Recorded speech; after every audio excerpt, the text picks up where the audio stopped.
C8 Glass TV.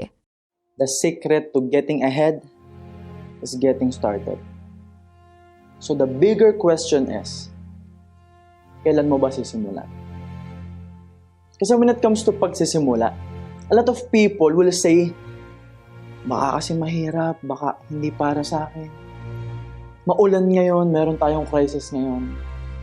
Wala akong pera, wala akong trabaho. Wala akong natapos, wala akong tiwala sa sarili ko. Hindi ako magaling, hindi pa ako magaling. Hindi ko alam kung paano. Ang daming negative. And yes, there's a lot of excuses. And those are valid excuses na pwede mo sabihin para hindi mo masimulan. Alam naman natin, napaka-negative ng mundo. May mga tao na kapag shiner mo yung pangarap mo, hindi ka pakikinggan. Yung iba, pagtatawanan ka pa. Yung iba, huhusgahan ka pa. Yung mga tao na kapag nag-share ka ng negative, ng mga bagay na hindi magandang nangyari sa'yo, sasamantalihin nila yon para i-mindset ka, para i-down ka lalo. Kasi vulnerable ka. May mga tao na hahatakin ka pa rin pababa. Dahil gusto nila pare-pareho kayo. Dahil gusto nila lahat kayo nandun lang sa baba. Sobrang daming hatred ang umiikot. Kaya ikaw, takot kang magsimula.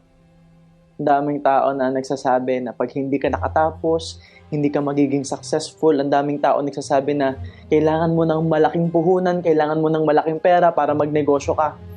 Ang daming nagsasabi na kailangan magaling ka bago ka magsimula. Ang daming nagsasabi na kailangan, sigurado. Sigurado ka ba dyan? Kaya mo ba talaga? Baka naman hindi yan para sa'yo. At ang mahirap doon, yun din yung iniisip mo na baka hindi yun para sa'yo. Kaya lang, kailan mo ba talaga sisimulan? Ano bang hinihintay mo? Kasi kung titingin ka lang sa mga excuses, again, there are a lot of valid excuses available. Kami, nakarating kami kung nasan kami ngayon, nabibili ko yung mga bagay na gusto ko, ang dami kong negosyo, lumalaki ang negosyo ko, mainly because lahat ng excuses ko, tinapon ko na. Ang problema, tinapon namin yung excuses namin, pero bakit mo pinupulot? Bakit nyo pinupulot yung excuses na tinapon na namin? Ang mahirap sa iba, nakatingin lang lagi sa excuses o sa sasabihin ng ibang tao. So I will ask you again, ano bang hinihintay mo? Hinihintay mo pa bang may mangyaring hindi maganda? Hinihintay mo pa bang may mangyaring hindi mo gusto? Hinihintay mo pa bang maging worse yung sitwasyon mo? Kasi yes, may excuse ka ngayon.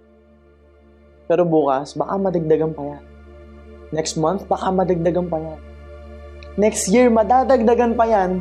And we don't know anong sitwasyon meron tayo next year. Yes, wala kang pera ngayon. Yes, hirap na hirap ka ngayon. Yes, mahirap ka ngayon. Pero hindi ka pa ba nagsasawa sa buhay na mahirap?